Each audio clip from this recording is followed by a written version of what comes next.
Nah, sebelum kita mulai masuk ke part 2, saya pengen teman-teman semua merimain lagi ya terkait dengan materi yang kemarin. Kalau SMK 3 itu wajib bagi perusahaan yang seperti apa nih teman-teman? Ada berapa? Oke, ada 2. Jadi sesuai dengan PP 50 tahun 2012, ada di pasal 5, SMK 3 itu wajib bagi perusahaan yang mempekerjakan lebih dari 100 orang. Yang kedua, ya mempekerjakan kurang dari 100 orang tapi mempunyai potensi bahaya tinggi. Nah, terus potensi bahaya tinggi dijelasin lagi ya teman-teman ya di bagian pasal 5 penjelasan yang dapat menyebabkan kerugian, terganggunya proses produksi dan pencemaran lingkungan. Lalu di pasal 16-nya dispesifikasikan lagi menjadi 3 jenis perusahaannya, pertambangan, minyak, dan gas bumi. Nah, bagaimana kalau perusahaan yang tidak masuk dua-duanya? Nah, ada di Permen 26 tahun 2014 di pasal 3-nya, teman-teman buka juga ya. Bahwasannya apa? Harus ada pemeriksaan dan pengujian dari pengawas ketenagakerjaan setempat. Maka perusahaan ini wajib SMK 3 ya. Nah, dari situ teman-teman juga harus tahu ya bahwasannya di PP 50 tahun 2012 pasal 5 itu kan kata-katanya menerapkan. Nah, tidak cukup hanya menerapkan.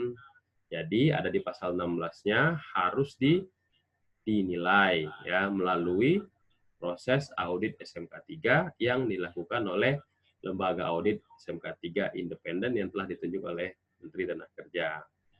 Nah, untuk implementasi SMK 3 sebelum perusahaan disertifikasi, yaitu harus mengimplementasikan 5 prinsip dasar SMK 3. Nah, kemarin kita udah bahas sekilas nih. 5 prinsip dasar SMK 3 ini adalah siklus dari PDCA. Plan, Do, Check, dan Action. Ya, yang mana nanti kita jelasin lagi ya, plan itu ada di nah, plan itu kita jelasin lagi nanti plan itu ada di prinsip 1 dan prinsip 2. Do itu ada di prinsip 3, check itu ada di prinsip 4, dan action itu ada di prinsip yang ke-5. Oke ya. Oke, kita masuk ke materi aja. Mungkin teman-teman sudah kenal saya ya, tapi ada juga yang hari ini yang baru masuk ya. Nama saya Muhammad Denny. Ya. Pendidikan saya memang spesialisasi di SMK 3. Jadi kalau saya ngajar ahli K3 umum, biasanya saya ambil materi untuk hari ke-7 dan ke-8, manajemen risiko dan SMK 3. Dulu saya ngajar K3 konstruksi, kebakaran, ISO ya, tapi sekarang saya lebih spesifik ke SMK 3 ya. Karena saya sekarang menjadi auditor senior di salah satu lembaga audit SMK 3. Oke. Oke, outline hari ini outline yang kemarin ya. Outline hari ini itu kita bahas 5 prinsip dasar SMK 3 dan interpretasinya. Apa sih interpretasi? Interpretasi itu adalah kalau teman-teman membaca PP 50 tahun 2012 ada di lampiran 2 ya. Itu kan kriteria audit ya. Ada 166 kriteria. Nah, karena kriteria audit itu bahasanya bahasa hukum, ya kita ubah menjadi bahasa yang mudah dipahami. Nah, namanya interpretasi. Ya, ibarat kita kalau kita baca Al-Quran, nggak ngerti artinya, kita baca tafsirnya. Sama seperti SMK 3, itu ada tafsirnya, ada di interpretasi. Ya. Nah, interpretasi saya sudah WA ya, tadi malam ya, atau tadi subuh ya, saya udah WA, silahkan dibaca, nanti kita bahas bareng-bareng. Besok kita akan bahas mengenai bagaimana cara mengaudit dan interpretasinya juga. Dan hari keempat, bagaimana mekanisme sertifikasi dan lembaga auditnya. Dan hari kelima, bagaimana kita membuat laporan audit dan menindaklanjuti laporan audit tersebut. Jadi masih ada 3 part lagi. Oke, kurikulumnya sama seperti yang kemarin ya, Permenaker 26 tahun 2014 ya. Nah, ini kita bahas ya. Jadi kita remind ulang yang kemarin. Jadi kalau plan itu tulis apa yang akan kamu kerjakan. Nah, ingetin itu. Nanti kita akan kaitkan ke PP 50 tahun 2012 ya. Do itu kerjakan apa yang telah ditulis. Check itu koreksi apa yang telah dikerjakan. Action itu lakukan perbaikan untuk peningkatan berkelanjutan. Oke ya. Kita mulai lagi.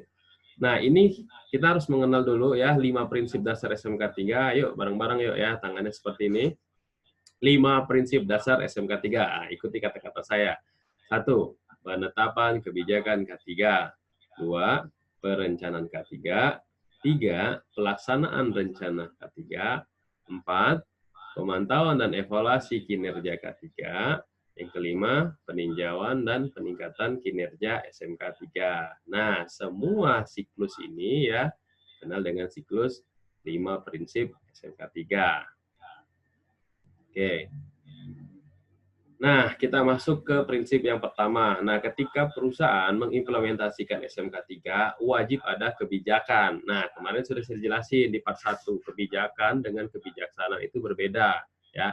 Jadi kebijakan itu lebih ke arah aturan, kalau kebijaksanaan itu seperti toleransi. Ya. Nah, jadi kalau kita ngomongin kebijakan, berarti harus ada aturan yang harus dibuat. Ya, kebijakan bisa juga diartikan sebagai komitmen. Ya, harus ada komitmen yang harus dibuat. Siapa yang membuat? Pucuk pimpinan di tempat kerja. Nah, kebijakan kebagi menjadi dua nih. Ada yang namanya kebijakan K3 secara umum, ada yang namanya kebijakan K3 secara kekhususan. Ya. Nah, kalau kebijakan K3 secara umum, ini yang tanda tangan adalah pucuk pimpinan di sebuah perusahaan. Ya, bisa jadi direktur. Ya. Nah, kalau misalkan kebijakan khususan adalah pucuk pimpinan di tempat kerja, ya. Nah, kalau misalkan kita ngomong soal kebijakan K3 secara umum, di dalam sebuah kebijakan, kalau nanti teman-teman menjadi seorang auditor, pastikan di kebijakan tersebut ada 3 golden word, ya kata Ibu Linda, katanya ada 3 golden word nih Pak Denny. Yang pertama adalah tujuan orang menjalankan sistem. Ya, kalau dia menjalankan sistem K3, berarti tujuannya adalah mencegah kecelakaan kerja dan penyakit akibat kerja. Karena K3 itu kan keselamatan dan kesehatan. Keselamatan pasangannya adalah mencegah kecelakaan, kesehatan adalah pasangannya mencegah penyakit akibat kerja. Itu kalau di K3. Bagaimana kalau di ISO 9001?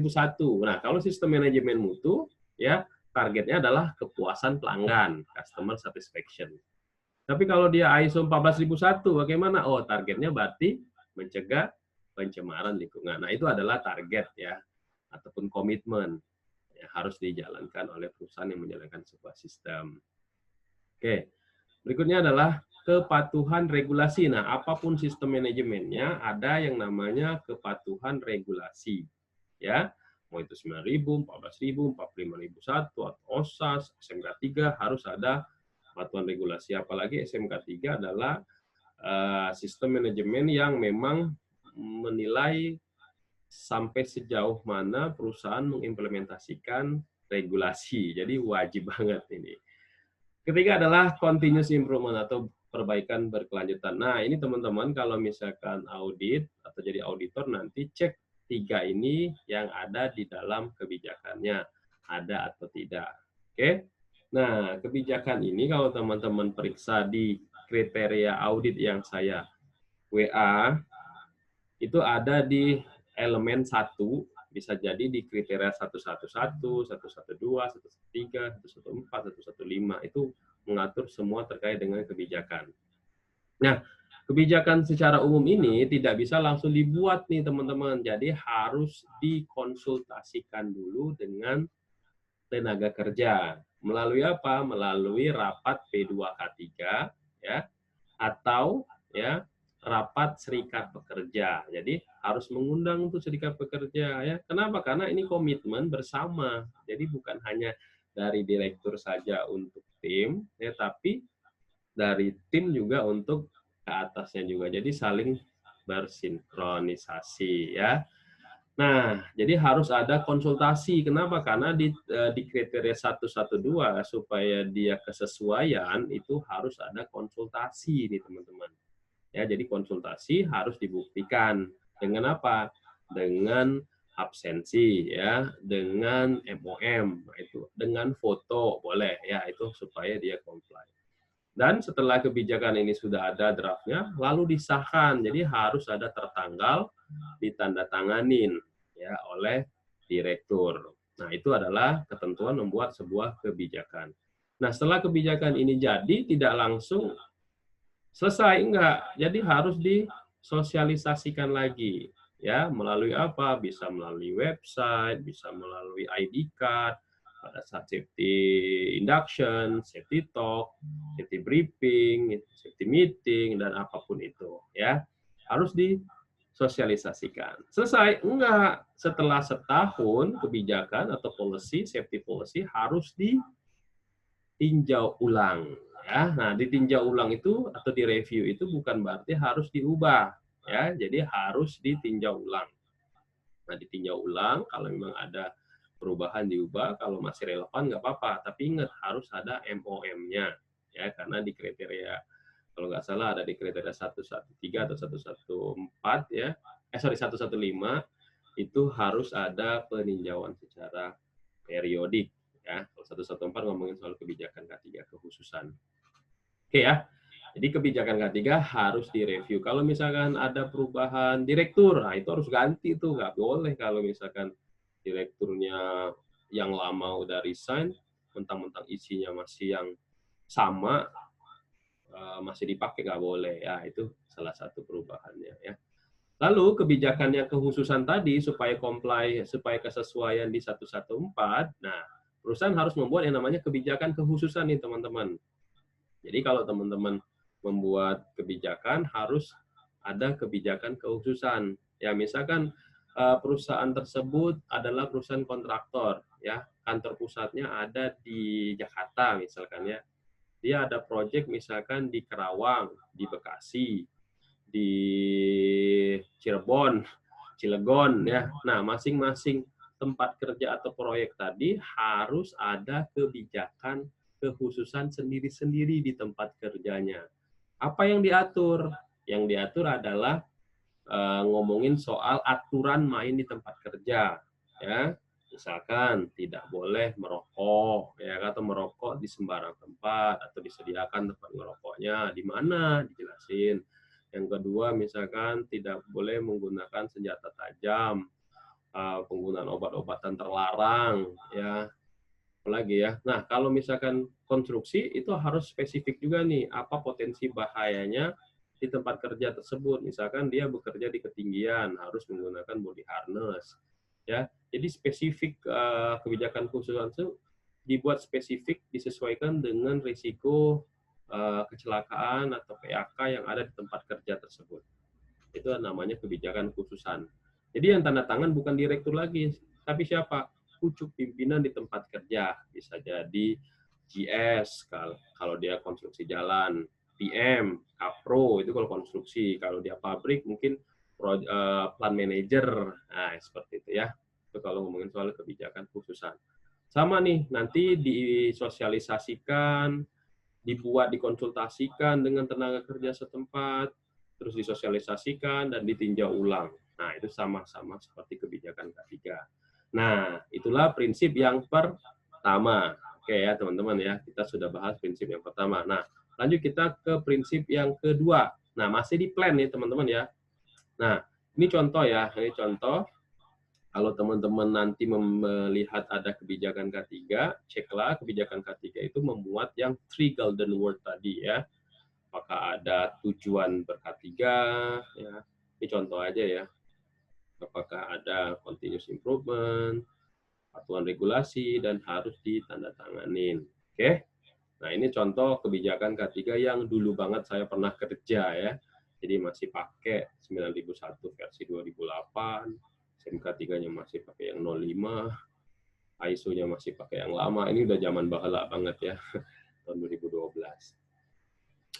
Oke, plan yang kedua. Nah, ingat ya, plan tadi kita ngomongin soal plan itu adalah tulis apa yang akan kamu kerjakan. Jadi ketika perusahaan melakukan atau mengimplementasikan SMK3, mereka harus menulis. Apa yang harus mereka tulis? Ini yang dimaksud dengan yang harus mereka tulis. Ada informasi terdokumentasi. Nah, itu bahasa ISO-nya ya. Informasi terdokumentasi ini, kalau teman-teman lihat, ada segitiganya nih, manual, prosedur, IKA, dan formulir. Ya, nah ini ya. Level 1 itu adalah manual, level 2 prosedur, level 3 instruksi kerja, level 4 formulir. Nah, di sini teman-teman harus paham nih kalau misalkan teman-teman jadi auditor nanti ya, ini bagian yang akan diperiksa. Apa yang kita periksa? Nah, yang kita periksa di dalam pendokumentasian ini sudah terintegrasi belum dengan SMK3 atau dengan sistem manajemen yang lain. Jangan sampai sistem manajemen ini terpisah. Misalkan ISO 9001 punya sendiri, SMK3 punya sini, itu nggak boleh. Ya, ingat ya materi kemarin di part 1 kita sudah bahas. Kalau misalkan SMK3 itu berdasarkan Undang-Undang Nomor 13 Tahun 2003 di pasal 87 ayat 1 itu harus terintegrasi dengan sistem manajemen yang lain. Kalau dia terpisah, jadi major nanti ya temuannya ya. Apa itu major? Nah, nanti kita bahas ya. Nah, level 1 adalah manual. Manual ini berisikan secara umum ya. Kalau orang awam bilangnya company profile perusahaan. Nah, itu ada di level 1. Level 2 ngomongin soal prosedur ya. Prosedur ini masih secara general ngomonginnya. Apa beda prosedur sama instruksi kerja? Kalau prosedur itu melibatkan lebih dari satu divisi atau satu unit kerja. Misalkan prosedur pelatihan ya.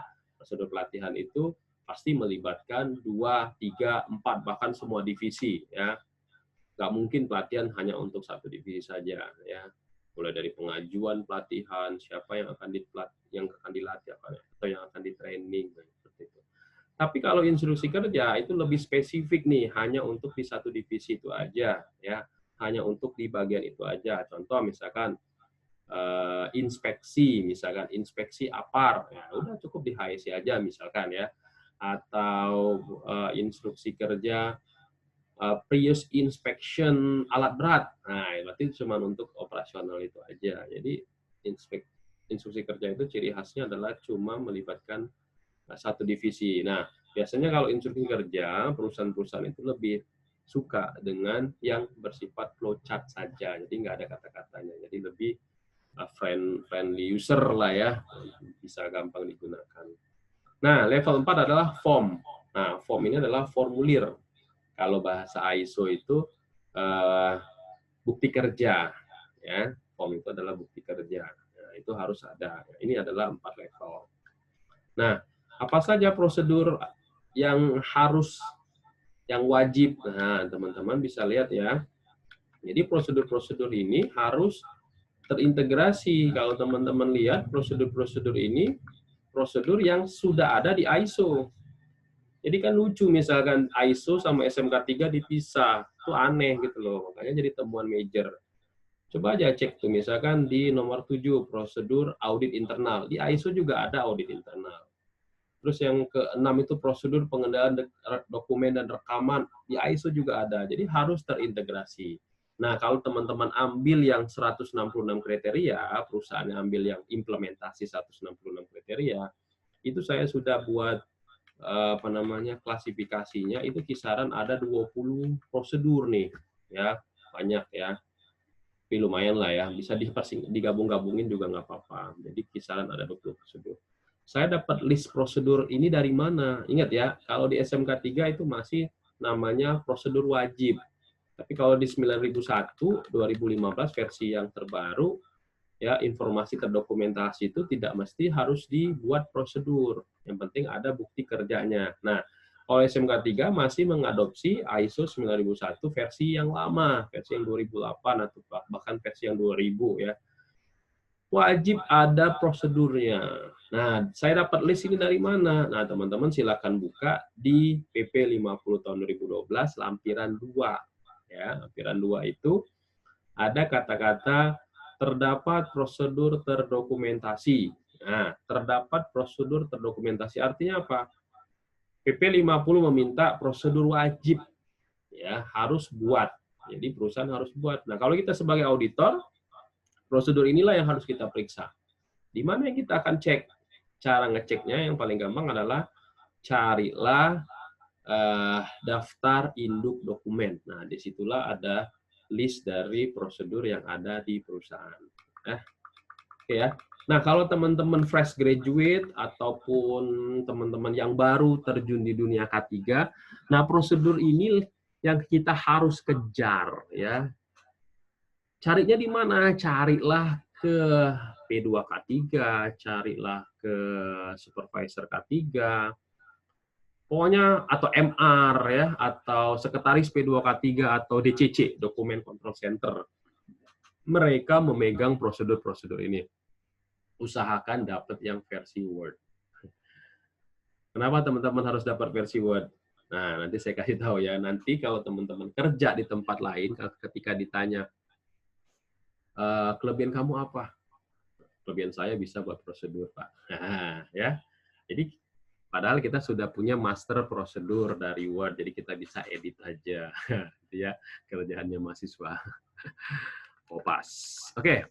Selain prosedur yang harus dibuat oleh perusahaan, ya, ingat ya, tulis apa yang akan kamu kerjakan. Perusahaan harus membuat HIRAK. Nah, Hazard Identification, Risk Assessment, and Risk Control. Ingat, PP 50 masih menggunakan risk control ya. Jadi masih menggunakan, kalau kita lihat OSAS, OSAS-nya masih yang versi 18.001/1999. Ya, itu masih menggunakan risk control, pengendalian risiko. Pak ini tahunya dari mana? Ah, bacalah itu PP 50 ya. Dia masih bahasanya masih menggunakan pengendalian risiko. Tapi Pak, kami sudah implementasi yang ISO 45001, boleh nggak? Boleh, silakan. Mau pakai yang risk control atau yang opportunity ya, ISO 45001 nggak masalah. Ya, yang penting teman-teman membuat IBPR atau HIRAK-nya. Nah, yang harus kita garis bawahi ketika kita membuat HIRAK ya teman-teman semua, ada kewajiban ya di pembuatan HIRAK tersebut teman-teman harus, nah yang membuat HIRAK itu adalah oke, ini prosedur tadi saya lupa. Nah, jadi kalau prosedur itu ingat ya teman-teman harus ada dokumentasinya. Ada tanggal berlakunya, revisi, edisinya harus jelas ya. Siapa yang tanda tangan, harus jelas. Ada stempelnya, obsolete, terkendali atau non terkendali ya. Ini saya tadi kelewatan menjelasinnya. Nah, HIRAK ya.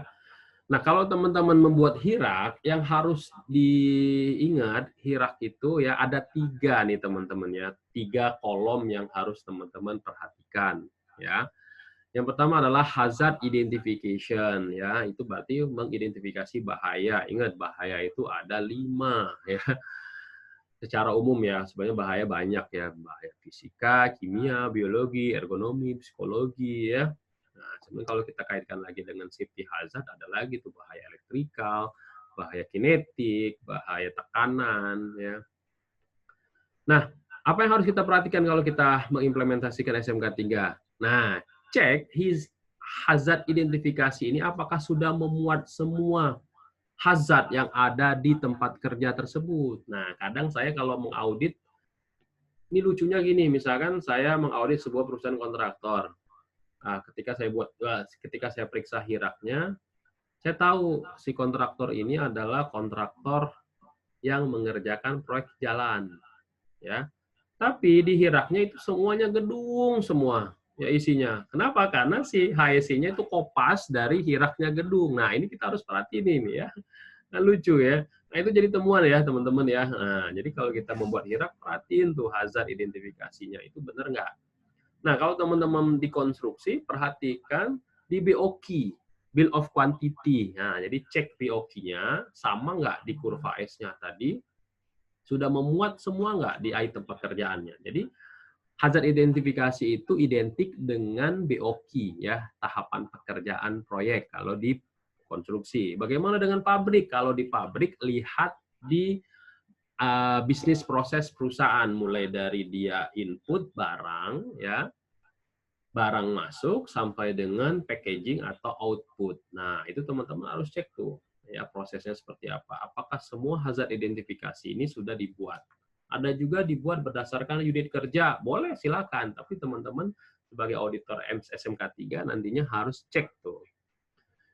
Yang kedua adalah risk assessment. Nah, risk assessment kan kalau teman-teman ingat ya, ada 2 item ya. Ada yang namanya severity, ada lagi yang namanya probability. Nah, kalau kita sebagai auditor SMK 3 itu dicek tuh ya severity-nya gimana, cara mereka menentukannya, keparahannya, apakah menggunakan 3 atau 5 3x3 atau 5x5. Apa itu? Ada yang namanya keparahan ringan, keparahan menengah, sedang ya, atau berat. Nah, itu teman-teman harus cek ya. Termasuk juga yang kemungkinannya, ada yang kemungkinannya sering, kadang-kadang, apalagi itu ya, sering, kadang-kadang, satu lagi apa ya teman-teman, lupa ya.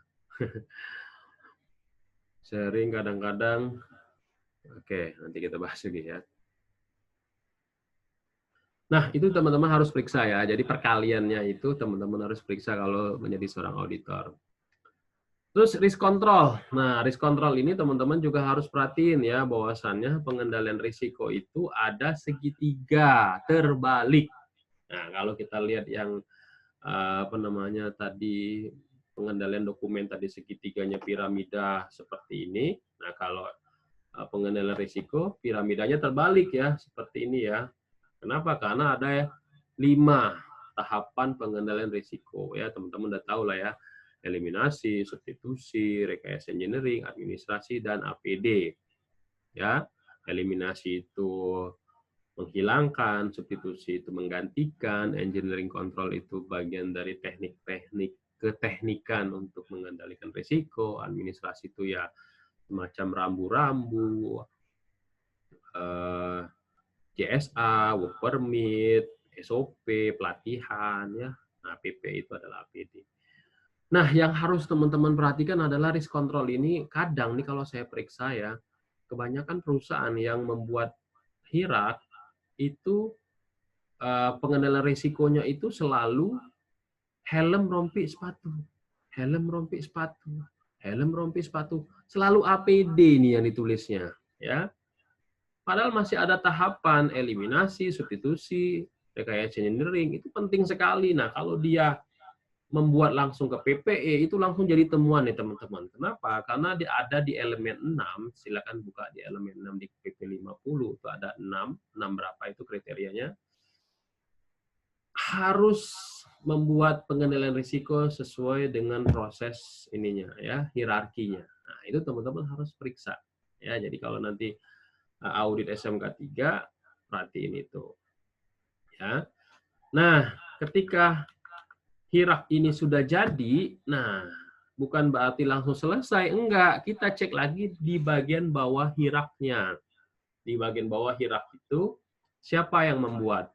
Kalau yang membuat itu adalah bukan orang K3, misalkan orang logistik. Nah, kita harus tanya orang logistik ini berkompeten enggak?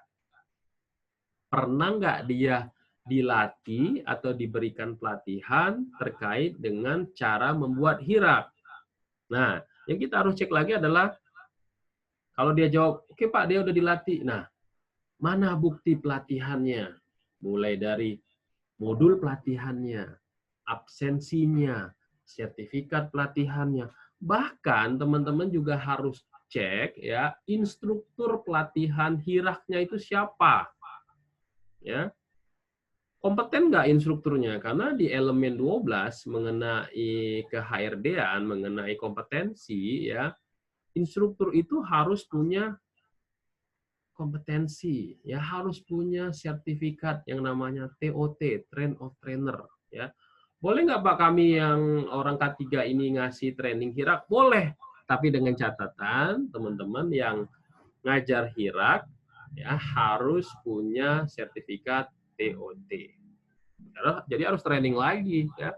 Tidak cukup hanya training ahli K3 saja ya. Jadi itu ya, karena ada di elemen 12 kalau teman-teman periksa checklist audit yang saya kasih di WA group, itu ada pertanyaan apakah instrukturnya itu berkompeten atau tidak ya. Jadi gitu ya. Jadi HIRAK-nya siapa yang membuat ya, dibuat oleh siapa, berkompeten atau tidak. Kalau dia trainingnya training internal, yang ngajarnya kompeten atau tidak. Ya, itu nanti kita ngomongin soal didu. Nah, oke ya. Oke, prinsip pertama sudah selesai. Nah, kalau masih bingung prinsip pertama, prinsip kedua juga udah selesai. Nah, kalau masih bingung prinsip pertama dan kedua, silakan tulis pertanyaannya di Q&A ya. Nanti kita bahas. Oke, kita bahas ke prinsip yang ketiga. Nah, prinsip yang ketiga ini ngomongin soal kalau teman-teman buka di PP 50 itu ada di lampiran 2. Lampiran 1 ya. Lampiran 1 poin C ya, ada 2 item yang harus disediakan oleh perusahaan yang implementasikan SMK 3. Yang pertama, menyediakan sumber daya manusia yang berkualifikasi ya atau berkompeten. Yang kedua adalah menyediakan sarana dan prasarana yang memadai. Oke, kita bahas yang pertama dulu. Berkualifikasi atau berkompeten. Ya, ingat nggak kemarin saya sudah jelasin ya teman-teman, berkualifikasi atau berkompeten. Oke. Nah, jadi harus ada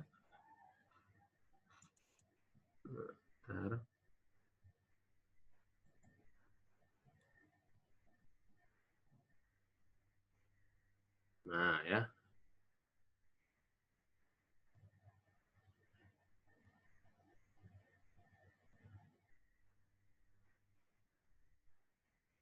Nah, yang dimaksud dengan berkompeten itu di sini ya, teman-teman ya.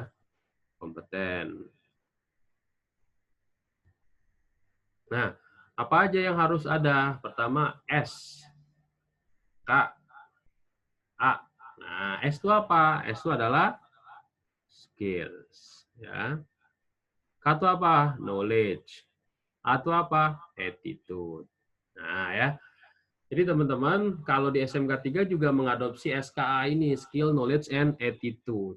Nah, kalau knowledge itu dibuktikan dengan apa teman-teman? Knowledge itu dibuktikan dengan, nah, knowledge itu adalah ijazah. Skill itu apa? Skill itu adalah apa nih teman-teman? Sertifikat. Ya. Attitude apa? Nah, attitude itu kalau dia karyawan baru itu ada namanya tes interview.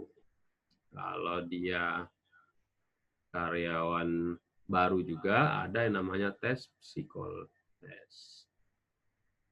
Nah, jadi ini adalah kompeten ya. Jadi kalau teman-teman semua sudah menguasai SKA ya insya Allah teman-teman bisa menerapkan SMK 3 ataupun kalau mau interview kerja biasanya HRD juga akan tanya skill, knowledge, and attitude. Kalau zaman dulu mungkin ngelamar kerja cukup pakai ijazah doang ya kayak zaman Dono Kasino Indro bawa map masuk ke perusahaan lagi. Kalau sekarang mana bisa.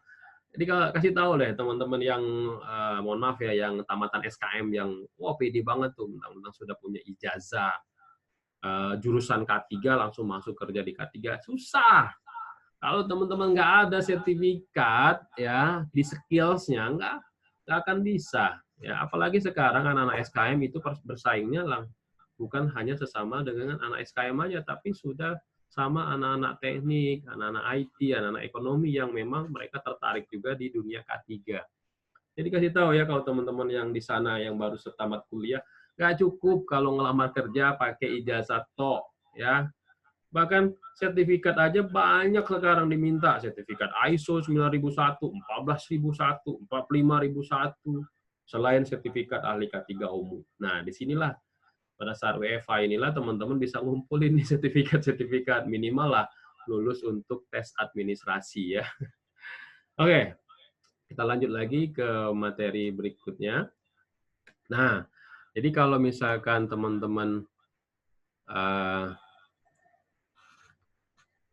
yang dimaksud dengan menyediakan sumber daya manusia yang berkualifikasi atau kompeten, pertama, perusahaan tersebut harus punya P2K3, Panitia Pembina Keselamatan dan Kesehatan Kerja. Ya. Nah, kalau kita sebagai auditor, P2K3 ini, ya kita harus perhatikan P2K3 ini apakah sudah sesuai dengan P2K3 ya.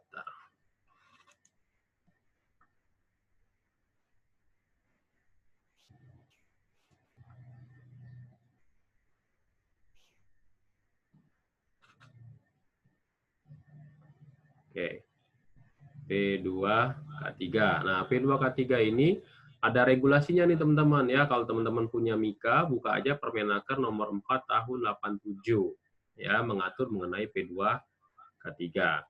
Nah, P2K3 ini kalau teman-teman baca, itu ada strukturnya. Yang pertama adalah ketua.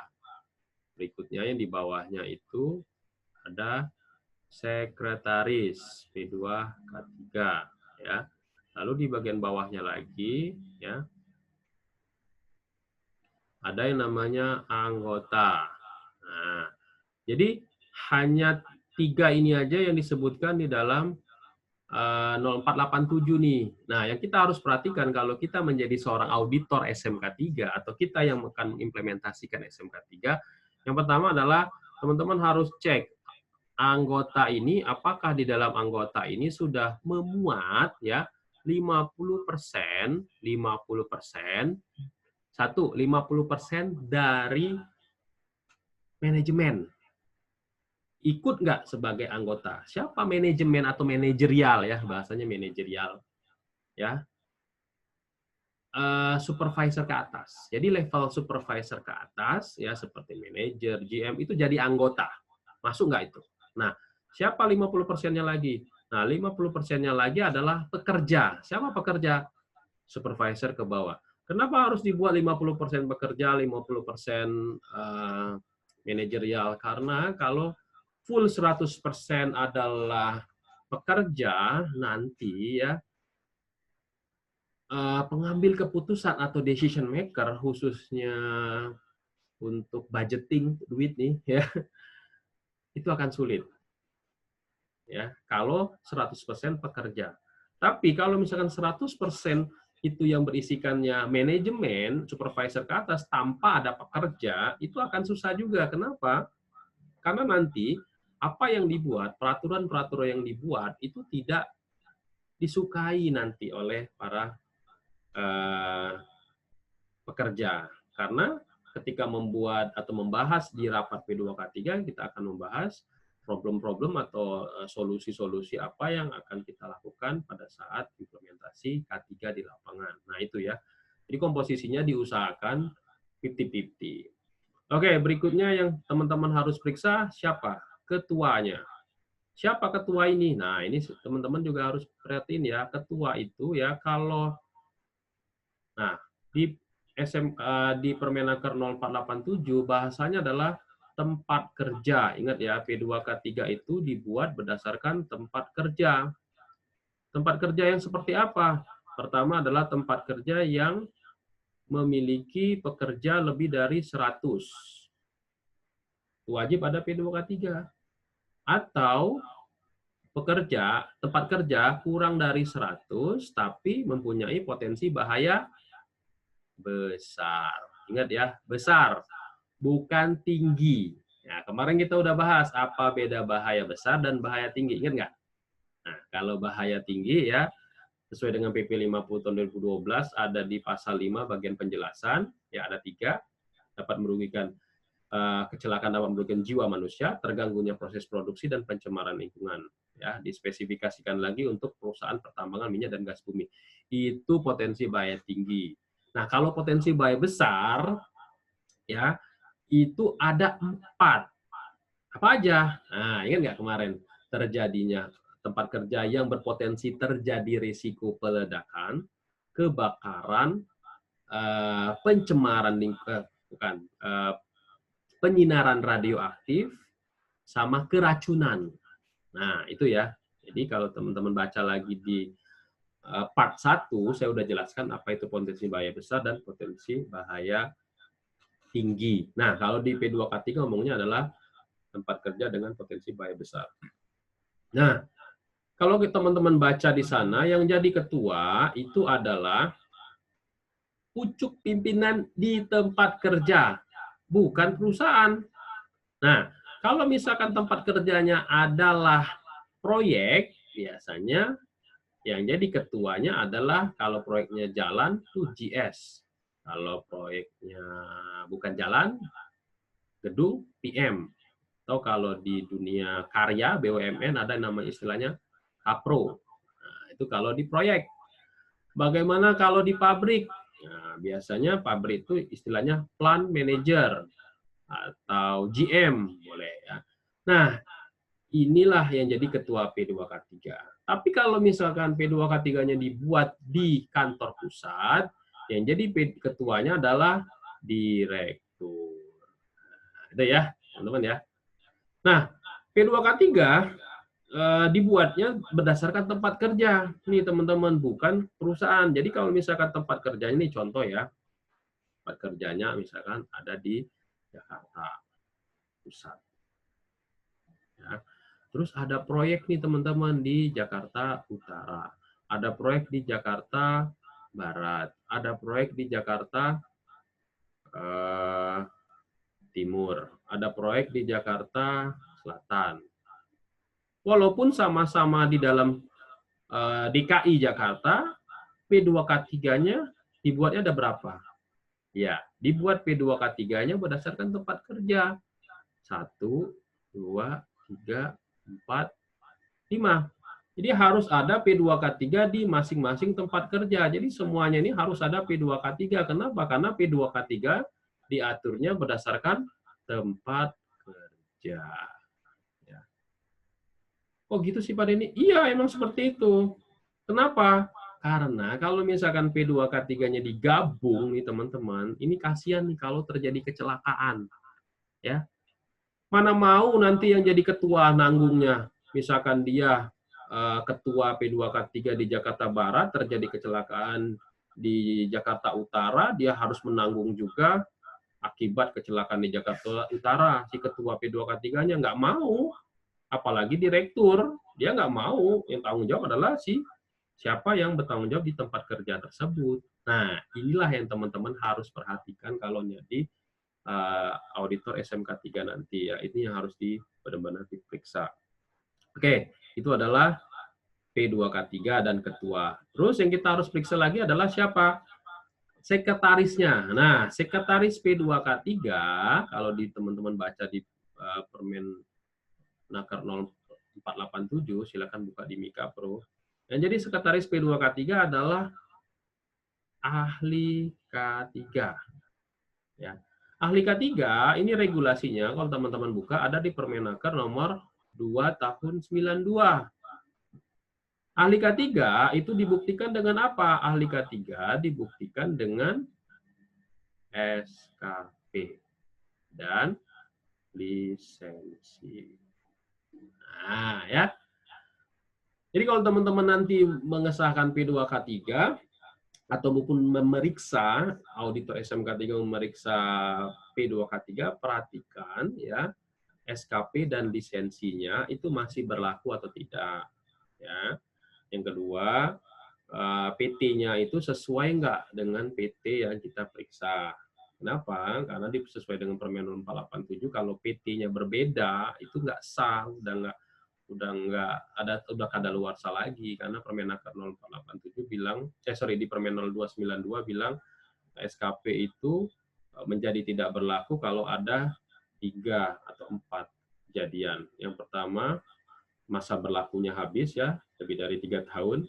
Yang kedua, dia pindah perusahaan.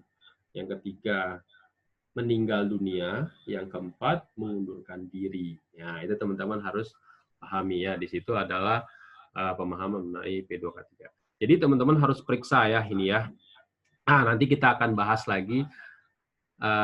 Kok sertifikatnya nggak dipakai sih Pak? Iya emang kalau sertifikat ahli K3 umum itu sertifikatnya calon ahli K3 umum. Ya, jadi bukan sertifikat ahli K3 umum. Nah, apa itu calon dan ahli? Nanti kita bahas ya. Kita akan lanjutin dulu materinya. Oke. Itu kalau ngomongin soal P2K3. Nah, kalau ada yang mau nanya, silakan nanya ya. Dimasukin di Q&A. Berikutnya, ahli K3. Nah, ini yang saya maksud tadi ya, ahli K3 diatur dalam Permenaker 0292 dan trainingnya itu ada di Permenaker, bukan Permenaker ya, ini Kepmenaker 239 2003 ya, bukan Permen ya, nanti dikoreksi ya. Nah, teman-teman harus paham juga ya, apa beda ya. Oke, bentar.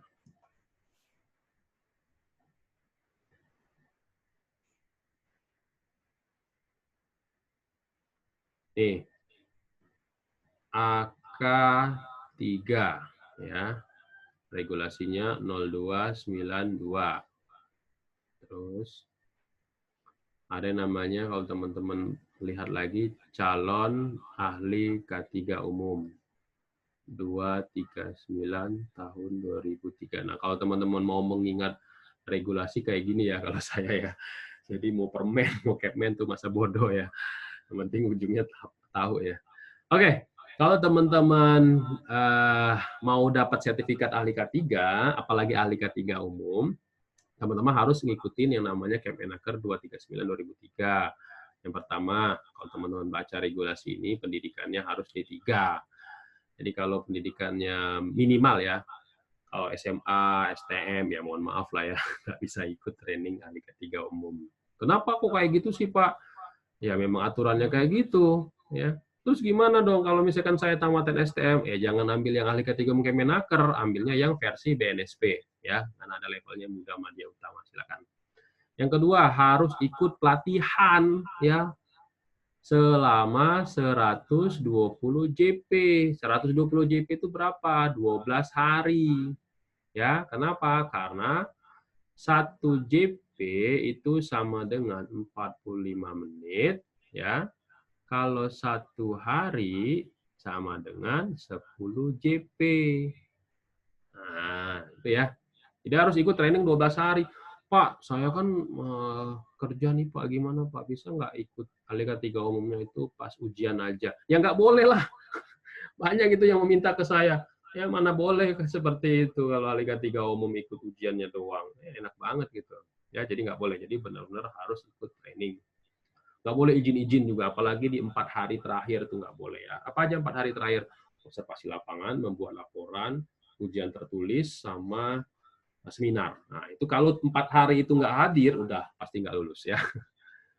Oke, yang ketiga adalah lulus ujian. Nah, lulus ujiannya dengan nilai di atas 75%. Baru dapat nanti sertifikat. Nah, ini ya. Oke, ini baru sertifikat calon. Ingat ya, calon. Ya, sertifikat calon. Pak, teman saya sertifikatnya bukan nggak ada kata calonnya. Nah, cek dulu ya sertifikatnya itu keluaran tahun berapa. Kalau misalkan ini informasi aja ya. Kalau misalkan keluarnya itu tahun 2017 ke bawah, nah ya setelah 2017 1 Januari ya tepatnya ya, 1 Januari 2017 tulisannya pasti ada calon. Tapi kalau dia sebelum tahun 2017 1 Januari itu tertulisnya ahli K3 umum, calonnya nggak ada. Kok bisa kayak gitu sih Pak? Nah, jadi teman-teman sebagai informasi ya, dulu ada oknumnya dari Kemenaker itu, pejabatnya itu menghilangkan kata calon. Itu ceritanya. Jadi per Desember 2016, beliau itu meninggal, digantikan orang yang baru, calonnya dimunculkan lagi. Ya, seperti itu. Ya ceritanya. Oke, nggak usah ngomongin itu dulu. Saya masuk ke AK3 AK3. Nah, Permenaker 0292. Dia nggak nyebutin AK3 umum kah, AK3 listrik, ngomongnya AK3. Jadi apa? Jadi regulasi ini dipakai untuk semua AK3. Mau itu AK3 listrik, AK3 umum, AK3 konstruksi, AK3 kimia, pokoknya yang bersifat ahli. Nah, kalau bersifat ahli itu berarti harus ada ini ya, apa aja yang harus dipatuhi ataupun disyaratkan. Pertama adalah sama seperti di sini tadi ya, pendidikannya D3 dengan pengalaman 4 tahun, bahasanya gitu. S1 pengalaman 2 tahun. Dibuktikan dengan apa? Dengan ijazah. Sama seperti ini tadi, dibuktikan dengan ijazah. Pak, saya mau ikut training AK3 umum, tapi saya masih pakai SKL, boleh nggak? Nggak boleh. Ya, nggak akan keluar sertifikatnya. Apalagi SKP-nya. Harus ada ijazah. Ya. Kalau pengalaman ini bisa pakai paklaring ya atau surat keterangan. Yang kedua ya, yang kedua adalah bekerja penuh di sebuah perusahaan. Apa yang harus kita lengkapin adalah surat keterangan bekerja. Nah, ya. Yang ketiga, harus sehat. Berarti surat keterangan sehat. Yang keempat, bekerja sehat, berkelakuan baik. Berkelakuan baik itu apa? Nah, ikut training 12 hari, bukan SKCK. Nah, yang kelima apa? Yang kelima itu adalah lulus ujian. Nah, sama ya, lulusnya harus dengan di atas nilai 75%. Nah, kalau teman-teman sudah bisa ngikutin kelima persyaratan ini, nanti teman-teman akan dapat yang namanya SKP plus lisensi. Nah, ya. SKP dan lisensi ini berlakunya berapa lama? SKP dan lisensi berlakunya 3 tahun. Kalau sertifikat berlakunya berapa lama? Selama-lamanya. Nah, ya, selama-lamanya ya. Jadi yang ada batasan itu adalah SKP dan lisensi. Jadi SKP dan lisensi seperti saya informasikan tadi bisa mati secara otomatis kalau ada 4 tadi ya. Pindah perusahaan, meninggal dunia, expired lebih dari 3 tahun, mengundurkan diri. Nah, itu ya. Oke, ini ngomongin soal kompetensi. Oke, kita balik lagi.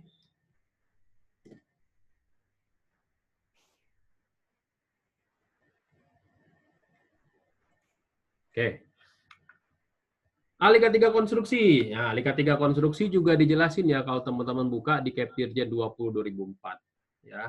Nah, di Kepdirjen 20 2004 teman-teman akan periksa itu ada levelnya muda, madya, utama. Nah, di Kepdirjen tersebut memuat misalkan proyek tersebut butuh ahli muda, ahli madya, ahli utamanya itu seperti apa. Nah, itu ada dasarnya misalkan mempekerjakan lebih dari 100 dengan waktu lebih dari 6 bulan. Nah, itu harus ada ahli utama 1, ahli madya 1, ahli mudanya 2. Misalkan seperti itu. Kalau misalkan proyeknya kerjanya kurang dari 3 bulan, nah biasanya mintanya 2 muda aja atau 1 muda aja. Nah, itu teman-teman periksa lagi di Kepdirjen 20 2004. Nah, itu wajib ya. Berikutnya listrik. Nah, listrik juga teman-teman buka lagi di regulasi Permenaker 12 2015, kapan harus menyediakan ahli K3 listrik dan teknisi. Nah, ahli K3 listrik itu harus disediakan oleh perusahaan kalau misalkan perusahaan tersebut menggunakan, memelihara, menginspeksi, menguji ya, listrik dengan tegangan di atas 200 kVA. Nah, itu wajib ada ahli K3 listrik minimal 1 orang. Tapi kalau teknisi seperti apa? Kalau teman-teman baca, itu dengan tegangan antara di atas 50 kVA, tapi masih di bawah 200 kVA. Nah, itu teman-teman harus sediakan tuh. Berikutnya, ahli K3 kimia, Kepmenaker 187/1999. Kapan harus ada ahli dan petugas? Nah, ini teman-teman buka regulasinya, ada pembagiannya, ada yang namanya bahaya besar, ada namanya bahaya menengah. Nah, kalau bahaya besar itu kebagi lagi. Perusahaan ini ada shift atau non shift.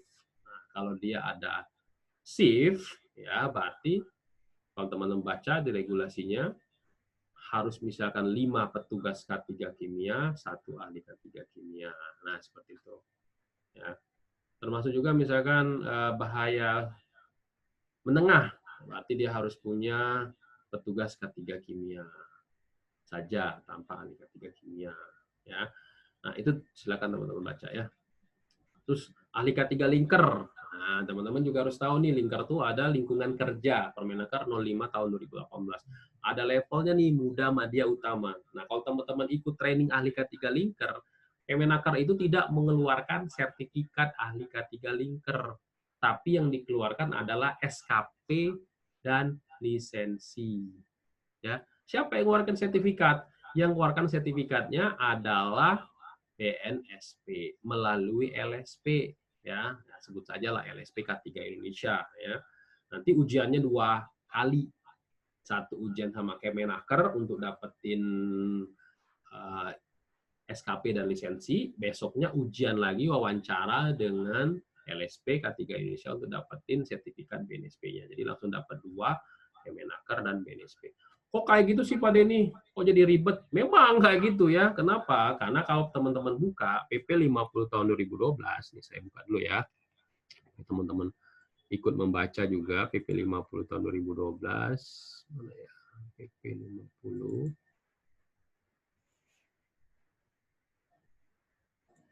Ini saya share PP 50 tahun 2012.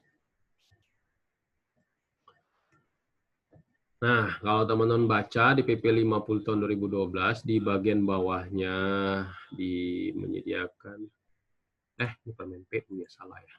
Salah. Sorry, saya buka PP 50, oh ini dia. Ketika PP 50. Nah ini. Nah, kalau teman-teman buka di PP 50 tahun 2012, ada di bagian menyediakan sumber daya manusia yang berkualifikasi. Mana ya? Nah, ini dia. Pasal 10 ya, teman-teman ya. Sumber daya manusia, ini saya besarin lagi dikit. Nah, perusahaan harus menyediakan sumber daya manusia. Ya, sumber daya manusia itu ada 2 nih yang harus disiapkan ya. Pertama, kompetensi kerja yang dibuktikan dengan sertifikat. Nah, ini yang saya maksud ya. Harus ada sertifikat nih, teman-teman. Bahasanya sertifikat. Sertifikat apa nih? Ingat, kompetensi, sertifikat. Berarti kalau kita gabungin, sertifikat, kompetensi. Siapa yang berhak mengeluarkan sertifikat kompetensi? BNSP. Melalui apa? LSP. Kalau yang Kemenaker sertifikatnya apa, Pak? Bukan sertifikat kompetensi, tapi sertifikat pembinaan. Nah, coba deh cek ya. Yang kedua, nah, yang B-nya, kewenangan di bidang K3 yang dibuktikan dengan surat izin kerja, operasi, dan atau surat penunjukan dari instansi yang berwenang. Nah, ini yang saya maksud tadi. Jadi kewenangannya Kemenaker itu nanti ke depannya mengeluarkan SKP dan lisensi saja. Ya, ini sudah berlaku nih kalau teman-teman ikut linker, teman-teman ikut ahli angkatan angkut ya. Nanti ke depannya semuanya seperti itu. Tapi masih dalam proses ya, sabar aja. Lanjutin lagi materinya.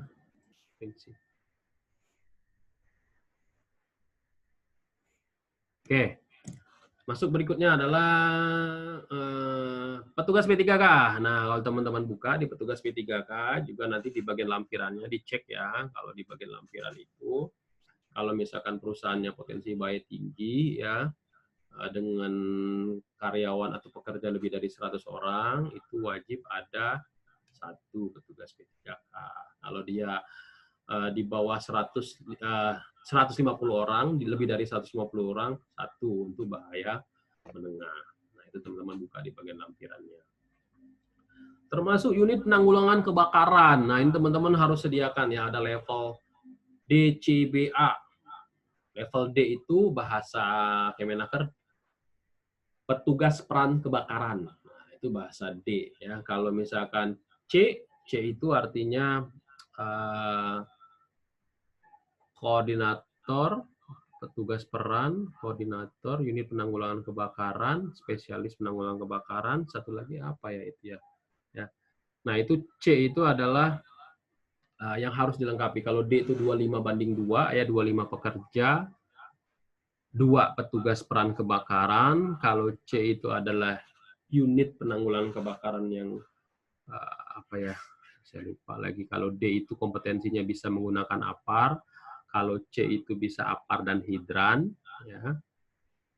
B itu koordinator unit penanggulangan kebakaran itu bisa merencanakan, dan A itu ahli spesialis kebakaran. Nah, DCBA itu masing-masing punya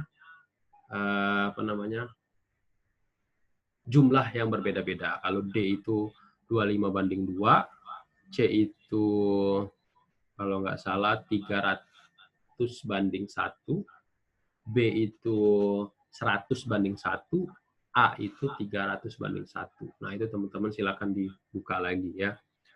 Jadi memang detail banget ya kalau SMK 3 itu. Oke, termasuk juga semua sertifikat layak operasi, surat izin operasi, ya, atau SIO ya. Nah, itu semua harus diperiksa. Oke ya. Nah, itu ngomongin soal kompetensi. Termasuk juga kalau perusahaan mau SMK 3 harus ada BPJS Ketenagakerjaan, ya, harus ada dokter perusahaan, ya. Nah, harus ada job desk, itu juga harus ya dikerjain. Termasuk juga ada organisasi tanggap darurat di sebuah perusahaan. Ya. Oke, do yang berikutnya adalah menyediakan sarana dan prasarana yang memadai nih teman-teman ya. Kalau ngomongin sarana dan prasarana itu bedanya apa nih teman-teman? Ya, kalau kita ngomongin do itu berarti kan mengerjakan apa yang telah ditulis. Ya. Sarana dan prasarana apa yang harus dikerjain? Nah, kalau kita ngomongin jalan raya sama mobil, yang jadi sarana dan prasarana itu apa? Oke. Yang jadi prasarana itu adalah jalannya, itu adalah prasarana. Sarana itu adalah kendaraannya. Ya, jadi prasarana itu adalah fasilitas. Kalau di K3 apa? Nah, kalau di K3 sarana dan prasarana itu contoh misalkan APAR. Ya, alat pemadam api ringan berdasarkan Permenaker nomor 4 tahun 80. Nah, yang harus kita perhatikan ketika kita membuat ataupun memasang APAR, teman-teman harus perhatikan ya. APAR itu tingginya berapa senti. Nah, ini teman-teman buka lagi regulasinya, kalau teman-teman lihat APAR ya.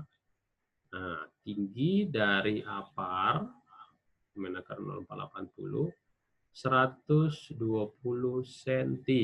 Nah, hampir ketuas nih teman-teman ya. Lalu kalau teman-teman baca lagi, ada regulasi lagi ngomong kayak gitu kan, ada segitiganya itu. Nah, kalau tinggi yang ini ya 125 cm. Nah, jadi jarak ini ke sini itu 5 cm ya, teman-teman ya. Nah, teman-teman harus perhatiin ya, nanti kalau memasang APAR. Termasuk juga segitiganya. Segitiga sama kakinya itu 35 kali 35. Nah, itu harus perhatiin. Kalau misalkan ini salah, jadi temuan. Ya, itu SMK 3 ya. Lalu jarak dari APAR 1 dengan APAR yang lain. Nah, jaraknya adalah maksimum 15 meter. Nah, itu kita harus perhatiin. Karena di checklist audit itu ada khusus membahas mengenai APAR. Ya, kalau nggak dijalanin jadi temuan. Ya. Termasuk juga APAR ada pembagiannya kelas A, kelas B, kelas C, kelas D. Ya, kalau teman-teman sudah nonton video di KCD ini, saya sudah bahas mengenai APAR. Kelas A itu untuk APAR jenis api yang disebabkan oleh benda padat non-logam. Memadamkan apinya itu menggunakan APAR berupa cairan atau air. Kalau B itu kebakaran yang disebabkan oleh BBM. BBM itu seperti minyak, solar, oli, dan sebagainya, gas. Dipadamkan dengan APAR berisikan apa teman-teman? Adalah foam atau busa. Kalau C itu ya api yang disebabkan oleh listrik, oleh aliran listrik atau sisa listrik, apapun itulah ya, dipadamkan menggunakan apa? CO2. Ya. Kalau D itu adalah logam, ya, memadamkannya menggunakan special dry chemical powder, ya, atau agent apa gitu loh, ya, bisa memadamkan kelas D. Oke, kalau teman-teman nanti di kantor, gunakan APAR yang bisa memadamkan untuk kelas A, kelas B, kelas C. APAR namanya apa? APAR multi-purpose powder. Oke. Oke, itu ngomongin soal APAR. Yang kedua adalah kota P3K. Nah, kota P3K teman-teman buka lagi di Permenaker 15/2008 ya, di bagian lampirannya itu ada tiga jenis kotak P3K, kelas A, kelas B, dan kelas C. Kelas A itu untuk 25 orang, kelas B untuk 50, kelas C untuk 100. Nah, itu teman-teman harus periksa. Kenapa? Karena bisa jadi ya kurang. Yang kita harus perhatikan apa kalau kita jadi auditor? Tanya ke HRD-nya, tempat kerja tersebut, di spot-spot area tersebut, unit ini, bagian itu, berapa jumlah pekerjanya, dan disediakan nggak kotak P3K.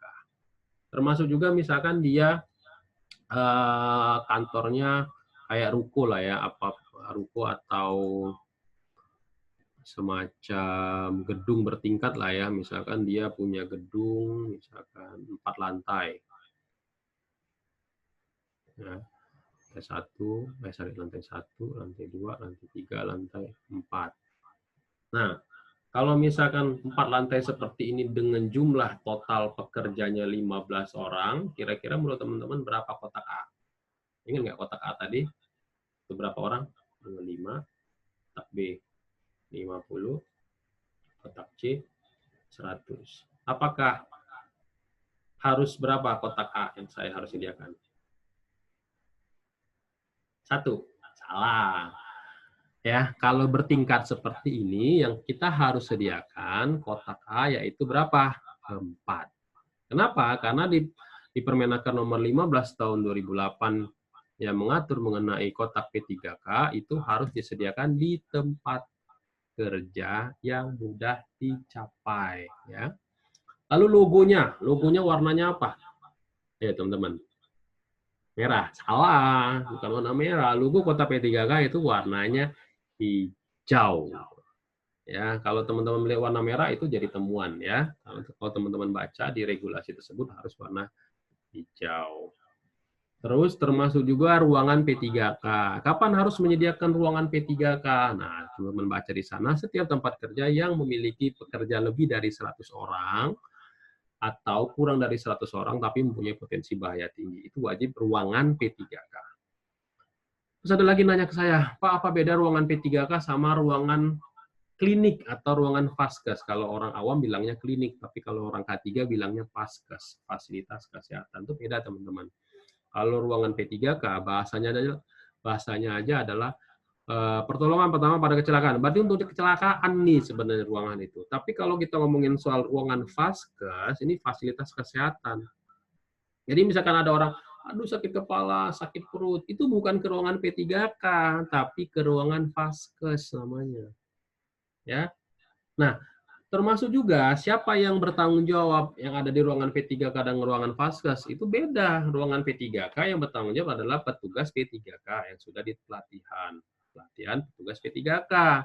Tapi ke siapa yang jaga di ruangan vaskes itu adalah para medis yang sudah bersertifikat. Sertifikatnya apa? Hiperkes. Ya. Pak, kalau harus menyediakan 2 ruangan ribet, boleh nggak kami gabungin? Boleh Anda gabungin, tapi asalkan gini, petugas P3K tidak bisa menjadi atau jaga ruangan klinik. Karena bisa jadi petugas P3K itu dari orang yang memang bukan para medis. Tapi orang para medis bisa jaga ruangan P3K dengan syarat dia harus training lagi petugas P3K. Ya. Nah, syarat ruangan vaskes itu ada lagi kalau teman-teman baca, kalau vaskes itu ada di Kepdirjen nomor 20 tahun 2008 deh kalau nggak salah ya. Lihat aja di sana ada penyediaan fasilitas kesehatan. Syaratnya seperti apa? Perusahaan yang wajib ada ruangan vaskes. 1, perusahaan yang mempunyai potensi bahaya tinggi dengan memiliki pekerja lebih dari 500 orang, wajib ada ruangan vaskes. Atau perusahaan yang mempunyai potensi bahaya menengah dengan 1.000 pekerja, wajib ada ruangan vaskes. Pak, ribet Pak pakai vaskes, gimana caranya ya? Oke, kalau Anda masih ngomong ribet, manajemen Anda menolak, cari vaskes eksternal atau pihak vendor yang menyediakan ruangan vaskes terdekat. Ya, bisa MOU. Nah, ruangan vaskes itu menjadi wajib ya, kalau misalkan lebih dari 500 orang. Kalau misalkan dia masih di bawah 500 nggak perlu ruangan vaskes ya. Oke. Itu saya lanjutin berikutnya APD. Nah, APD juga kalau teman-teman buka di Permenaker nomor 8 tahun 2010 nih teman-teman. Silakan dibuka di sana, ada persyaratan APD ya. Helm, rompi, sepatu. Nah, kalau kita sebagai auditor yang kita harus perhatikan adalah apa? APD itu masih layak nggak dipakai? Kalau dia helm sudah sobek, sudah pecah-pecah, udah retak-retak, itu udah nggak layak lagi. Kalau tetap dipakai, ada temuan di sana. Silakan buka di elemen 6 PP 50. Ya, jadi temuan di sana. Lalu, kalau misalkan dia APD-nya masih bagus nih, helmnya masih bagus, tapi bisa dipelenyok-penyok seperti itu. Saya pernah ngaudit seperti itu. Ya, itu juga jadi temuan kalau audit. Kenapa? Karena tidak standar. Tahu sendiri ya, standar APD itu, kalau standar helm itu apa? SNI? Enggak, belum ada. SNI itu helm untuk kendaraan bermotor. Ya, helm untuk pekerja itu standarnya menggunakan ANSI atau MSA. Ya, silakan cari di sana.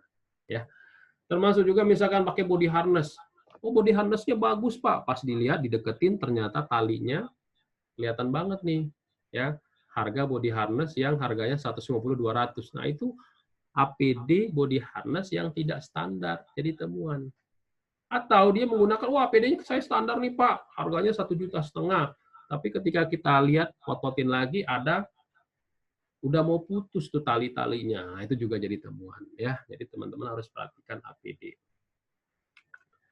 Termasuk juga lockout, take out, dijalanin nggak? Ya, itu teman-teman harus periksa ya. Ini ngomongin soal APD. Nah, ini contoh APD yang nggak sesuai dengan tempatnya ya. Nah, ini Ninja Hattori ya. Nah, ini juga ya. Lucu ya, pakai APD kok kayak gini gitu ya. Nah, ya APD-nya standar tapi dipakainya seperti ini. Ini lebih lucu lagi ya. Ini juga ya, lucu ya. Terserah emak lah. Sen ke kiri, belok ke kanan gitu ya. Nah, ini lebih kreatif ya. Ya, ini helm dari buatan Jogja ya. Anak-anak Jogja tuh kreatif-kreatif. Jadi tongolannya helm itu, tongolannya orang pakai jilbab tuh disoak ya. Oke, masuk ke cek. Ya, jadi kalau teman-teman sudah masuk ke plan, do, ingat ya, plan itu tulis apa yang kamu kerjakan, do, kerjakan apa yang telah kamu tulis. Lalu kita masuk ke cek. Cek itu apa? Nah, kalau cek itu, teman-teman, ada 3 nih ya, kalau teman-teman buka, PP 50 di lampiran 1 itu, pemeriksaan, pengujian, dan pengukuran. Nah, ini sebenarnya semua kata kunci. Pemeriksaan itu adalah inspeksi atau MCU. Ya. Nah, kalau kita sebagai auditor, apa yang kita harus perhatikan? Kalau MCU, yang teman-teman harus perhatikan adalah cek ada nggak matrik paparan, namanya ya. Misalkan si operator ini terpapar debu, terpapar kebisingan. Berarti yang dia harus periksa adalah spirometri, audiometri. Itu ya, jadi harus disesuaikan dengan paparannya. Nah, kadang nih kalau saya mengaudit, sering banyak jadi temuan itu, dia membuat apa namanya, MCU itu langsung pilih saja, langsung dipilih. Pokoknya kamu langsung aja ke Leprodia, Pramita, Biomedika. Ya, tahu sendiri lah ya, lab-lab itu kan semuanya mengandalkan bisnis. Jadi ketika lab itu didatengin, saya mau MCU, langsung ditawarin, mau paket apa? Paket A, paket B, paket C, paket D. Nah, itu salah. Jadi kalau teman-teman melakukan MCU, ingetin, harus membuat matrik paparannya itu terlebih dahulu. Sehingga antar si A, si B, si C, ya, antar divisi, itu berbeda apa yang diperiksa. Contoh seorang admin. Admin itu apa sih yang terpapar? Ya hanya kan di depan komputer saja. Ya yang diperiksa hanya mata saja. Ini kadang saya audit itu MCU itu dilakukan secara menyeluruh. Misalkan kimia darah, gula darah, asam urat, kolesterol yang tidak ada hubungannya dengan SMK 3. Sehingga apa kadang HRD mengeluh ke saya, Pak, ini nih gara-gara SMK 3 nih kami mengeluarkan biaya yang cukup besar. Saya tanya, yang diperiksa apa? Yang diperiksa inilah Pak. Nah, itu salah ya. Jadi teman-teman kalau jadi orang K3, Ingat ya, harus koordinasi dengan dokter perusahaan. Ya, di SMK 3 itu meminta perusahaan yang mengimplementasi SMK 3 wajib ada dokter perusahaan kalau ngambil yang tingkat lanjutan. Dokter perusahaan yang bersertifikat Hiperkes. Carilah dokter perusahaan yang bersertifikat Hiperkes, dialah yang akan membantu untuk membuat matrik paparan. Bukan orang K3. Kenapa? Karena orang K3 itu nggak paham tentang kesehatan. Nah, kalau orang K3 yang membuat matrik paparan, jadi temuan kalau audit SMK 3. Oke? Nah, itu ngomongin soal MCU. Termasuk juga nanti ada usianya. Usianya 40 tahun ke atas, usia di bawah 40 tahun itu akan berbeda hasil pemeriksaan MCU-nya. Berikutnya adalah pengujian alat berat. Nah, alat beratnya adalah silo. Ingat, silo. Silo dan sio berbeda ya, teman-teman. Kalau silo itu apa, teman-teman? Ya, silo itu kalau orang awam bilangnya silo. Surat izin layak operasi itu sama dengan SIA, surat izin alat. Ada juga SIO. SIO itu ya surat izin operator atau operasi. Siapa yang ngeluarin SIA? Yang ngeluarin SIA adalah siapa? Disnaker. Siapa yang ngeluarin SIO? Kemnaker. Nah, ini beda ya teman-teman ya antara Disnaker dan Kemnaker. Kalau Disnaker adalah Dinas Tenaga Kerja setempat. Kalau Kemenaker yang di pusat. Jadi kalau silo ini, kalau kita punya mobil namanya itu apa di sini? STNK. Kalau SIO, SIM.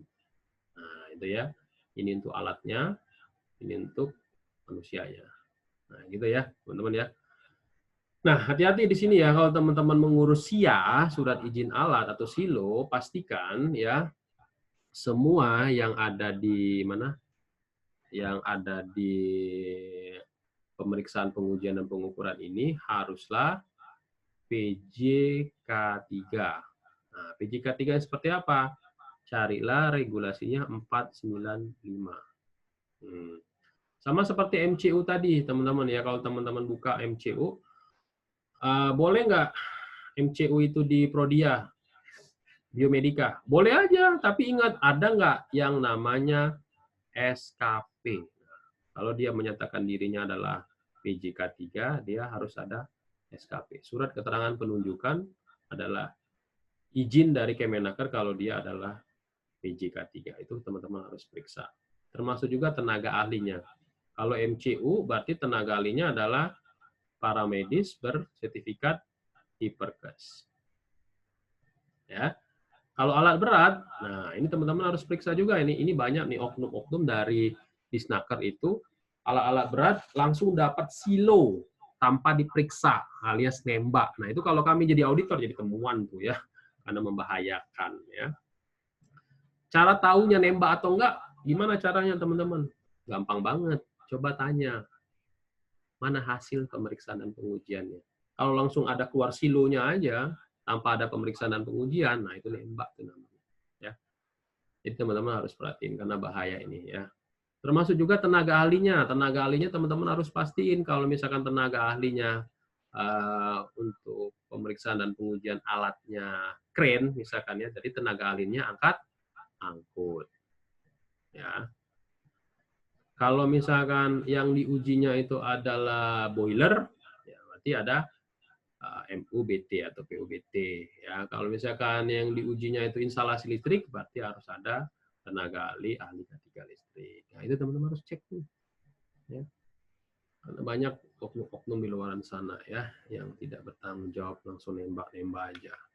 Berikutnya adalah NAB, nilai ambang batas atau pengukuran lingkungan kerja. Nah, ini teman-teman juga harus perhatikan kalau misalkan teman-teman menggunakan pihak ketiga, perhatikan pihak ketiga itu punya SKP nggak? Punya SKP nggak? Ya. Lalu dia punya tenaga ahli nggak? Ingat ya, tenaga ahlinya siapa? Tenaga ahlinya bersertifikat hygiene industri, nama sertifikatnya ya.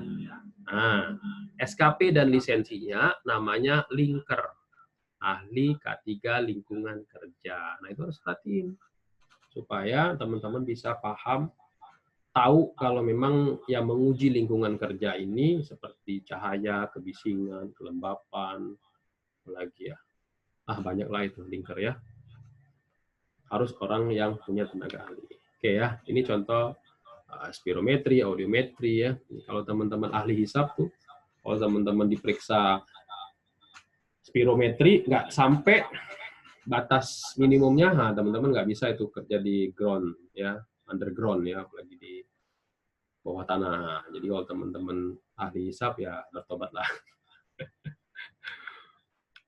Oke, inspeksi juga teman-teman harus periksa, inspeksi harian, mingguan, bulanan ya. Termasuk juga audit internal ya. Kalau teman-teman baca di PP 50, audit internal itu dilaksanakan setiap kapan? Setahun sekali? 2 tahun sekali? Jawabannya di PP 50 menyebutkan tidak ada setahun sekali atau 2 tahun sekali. Ya, di PP 50 menyebutkan adalah secara periodik berdasarkan tinjauan ulang sebelumnya atau berdasarkan potensi bahaya. Kenapa dibuat seperti itu? Nah, ilustrasinya seperti ini, teman-teman. Nah, ilustrasinya seperti ini. Kenapa tidak dibuat setahun sekali atau 2 tahun sekali? Nah, misalkan perusahaan nih ya. Ini Januari, ini Desember. Nah, kalau teman-teman ngomongnya, oh, kami audit internalnya itu setahun sekali, Pak. Oke, misalkan setahun sekali, ketemunya itu di bulan Agustus.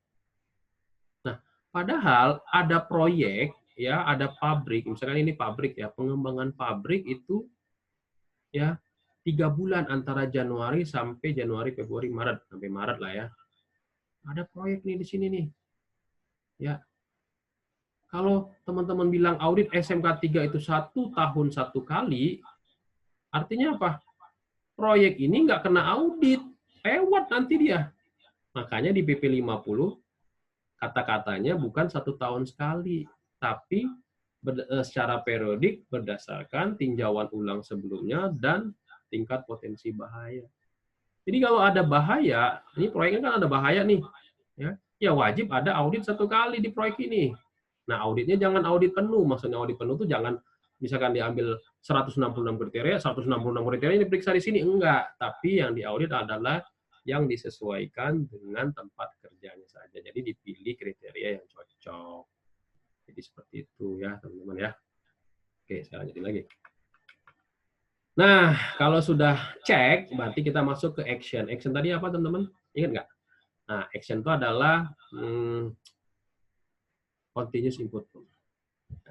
Lakukan perbaikan untuk peningkatan berkelanjutan.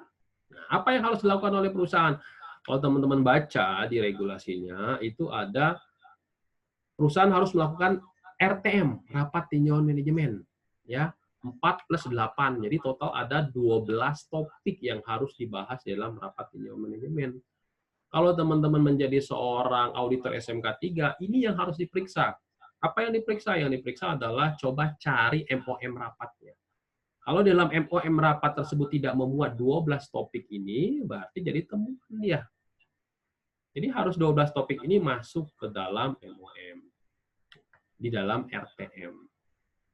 Ya, jadi teman-teman juga kadang ketika saya audit juga RTM pun kadang bahasanya kapan perusahaan Anda RTM? Saya tanya gitu kan. Kapan perusahaan Bapak RTM?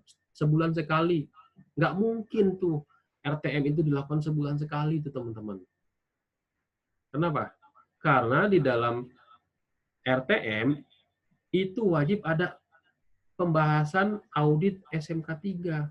Nggak mungkin lah kalau audit SMK 3 internal, audit internal SMK 3 dilakukan sebulan sekali. Kan nggak masuk akal. Ya. Dia ngomong RTM kenapa sebulan sekali? Karena ada manajemennya. Nah, kalau ada manajemennya, itu bukan RTM namanya. Kalau sebulan sekali itu namanya rapat koordinasi.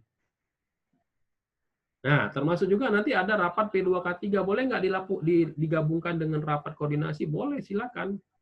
Jadi rapat P2K3 itu sebulan sekali, ya laporannya diserahkan ke Disnaker 3 bulan sekali. Tapi kalau RTM itu bisa jadi 1 tahun sekali atau 1 tahun 2 kali. Ngikut berapa kali dalam 1 tahun untuk audit internal SMK 3-nya. Paham ya, teman-teman ya? Oke, ya itulah tadi prinsip dasar SMK 3 seperti saya infokan kemarin. SMK 3 bisa berjalan kalau ada komitmen, komunikasi, dan kerjasama. Oke, itu aja materi kita hari ini. Kita akan buka untuk session pertanyaan.